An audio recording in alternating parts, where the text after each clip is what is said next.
So ఇప్పుడు ప్రజావాణి నడుస్తున్నది వారానికి 2 రోజులు, ట్యూస్డే అండ్ ఫ్రైడే, మంగళ అండ్ శుక్రవారం. వస్తూనే ఉన్నారు జనాలు, ఇస్తూనే ఉన్నారు, పోతూనే ఉన్నారు. వాళ్ళకి ఏదో ఒక మెసేజ్ ఏదో వస్తున్నది. ఏం సార్ పరిష్కరించే పరిస్థితి ఉంటుందా అసలు? ఎట్లా ఇది అసలు గవర్నమెంట్ ఇప్పుడు వాళ్ళకి ఆదిలాబాద్ నుంచి వచ్చినారు, పాపం వరంగల్ నుంచి వచ్చారు, నిజామాబాద్ నుంచి వచ్చారు, మొత్తం వచ్చిండ్రు, అన్ని గ్రామాల నుంచి వచ్చిండ్రు ఆల్మోస్ట్. కొంతమంది నైట్ ఇక్కడే పడుకొని మార్నింగ్ అక్కడ వచ్చి ఉంటారు. అది అదొక సుపరిపాలన కిందికి రాదు. అదొకటి ఏంటంటే అదొక సుస్థిర పరిష్కారం కాదు అది.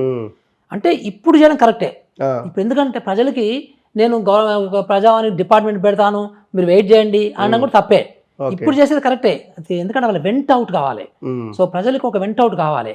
ఇంతకుముందు అంతా మూత పెట్టి ఉన్నారు కదా. సో ఎక్కడ ఇవ్వాలనో ఎవరికి ఇవ్వాలనో ఏం అర్థం కాకుండా ఉంది. ఇప్పుడు తీసుకోవడం చాలా ఇంపార్టెంట్. తీసుకున్నారు, ప్రజలకు కష్టమైనా కానీ తీసుకోవడం ఇంపార్టెంట్. అది అంతవరకు కరెక్టే. కానీ ఫ్యూచర్లో చేయాల్సింది ఏంటంటే దీన్ని డీసెంట్రైజ్ చేయడం. దీనికి ఒక పెద్ద డిపార్ట్మెంట్ పెట్టాలి యాక్చువల్గా. సో ఇప్పుడు మనకు పెద్ద డిపార్ట్మెంట్ ఇక్కడ ఒక హెచ్ఓడిని పెట్టి ప్రతి డిపార్ట్మెంట్ తో అనుసంధానం పెట్టాలి. డిపార్ట్మెంట్ ఫామ్ చేయాలి స్పెషల్ గా. ఎందుకంటే చూసాము 60 లక్షలు అట.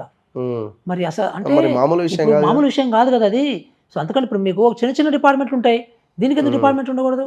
ఒక డిపార్ట్మెంట్ ఉంటే ఒక సిస్టమేటిక్ గా, సో ఒక సిస్టమేటిక్ అనాలిసిస్ జరుగుతుంది, ఒక సిస్టమేటిక్గా డాక్యుమెంటేషన్ జరుగుతుంది, ఒక సిస్టమేటిక్గా పరిష్కారం తీసుకోవడానికి అవకాశం ఉంటుంది.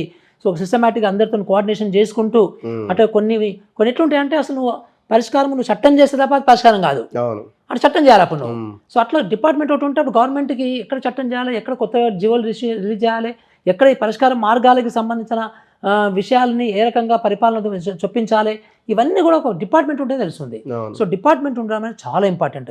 జిల్లాకు కూడా నీకు డైరెక్ట్ కలెక్టర్ కింద కూడా ఇంకో చిన్న అక్కడ ఒక డిపార్ట్మెంట్ ఉండాలి. అంటే ఇక డిపార్ట్మెంట్ ఆటోమేటిక్గా అక్కడ కూడా వచ్చేస్తుంది మీకు. సో అది అట్లాగే మండల ఆఫీసులలో ప్రతి ఆఫీసులలో కూడా ఒక కంపల్సరీ ఇప్పుడు మనకి ఆర్టీఐకి సంబంధించి ఎట్లయితే డిజైన్ అధికారి ఉన్నాడో ఒక అధికారినే ఒకరిని పెట్టాలి అక్కడ. ప్రతి ఆఫీస్లో కూడా ఒక్క పర్సన్, ఒక సూపరింటెండెంట్ క్యాడర్ని. So only for the purpose of this. ఎందుకంటే ఇది ఎట్లా ఉండాలంటే ఇప్పుడు ఏమవుతుందంటే నేను ఒక దరఖాస్తు తీసుకుని పోతే ఆ దరఖాస్తు ఇక్కడ ఉంది, మరి ఇక్కడ నుంచి ఇక్కడికి పోతుంది, మరి ఇక్కడ నుంచి ఇక్కడికి పోతుంది అంటే నేనే దీన్ని పర్సు చేయాలి. చాలా తప్పు కదా అది.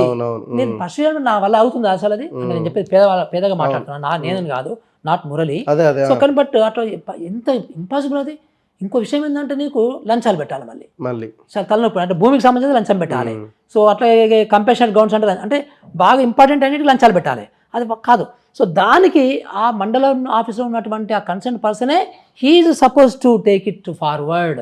తను సిస్టమేటిక్గా ఒక విశ్లేషించుకోవాలి. ఇవి పరిష్కరించగలిగే పిటిషన్స్, ఇవి పరిష్కరించలేని పిటిషన్స్, ఈ పిటిషన్స్ ఎప్పటికీ పరిష్కరించలేము, ఈ పిటిషన్స్ తప్పు అని కొంచెం కేటగరైజ్ చేసుకుంటూ పరిష్కరించగలిగే వాటిని పరిశీలి చేయడము, పరిష్కరించలేని వాటిని కొత్త చట్టాలు, కొత్త జీవోలు, కొత్త విధానాలను తీసుకోవడము. సో అదంతా అనాలిసిస్ ఓవర్ చేయాలి డిపార్ట్మెంట్ ఎట్లా అవుతుంది. సో అట్లా డిపార్ట్మెంట్ ఉండడం అనేది చాలా ఇంపార్టెంట్. ఒకవేళ మీరు కొన్ని వారాలు పోతే చూడండి, ఒక్క సమస్య కూడా పరిష్కారం దొరకలేదు అనుకోండి, జనం రారు, నమ్మకం పోతుంది కదా. కానీ బట్ ఇప్పుడు ఈ గవర్నమెంట్ చేయాల్సిందే తప్పదు. సో ఎందుకంటే నీకు ఆస్పిరేషన్స్ పెరిగినాయి కదా, పెరిగినప్పుడు మరి నిజంగా కూడా చేయాలి కదా. గవర్నమెంట్ 60 లక్షలకు సంబంధించిన సమస్యలు నువ్వు అంతకంటే ఇంకా వేరే ప్రభుత్వానికి వేరే ప్రియారిటీ ఏముంటుంది? అది కంపల్సరీ చేయాల్సిందే, చేస్తారు కూడా వీళ్ళు. So anyway thank you sir, thank you very much. ఈ వారం ఈ 10 రోజులుగా జరిగిన పరిణామాలపైన మురళి సార్ విశ్లేషణ ఇది. Thank you very much sir. చూస్తూనే ఉండండి మన తొలి వెలుగు.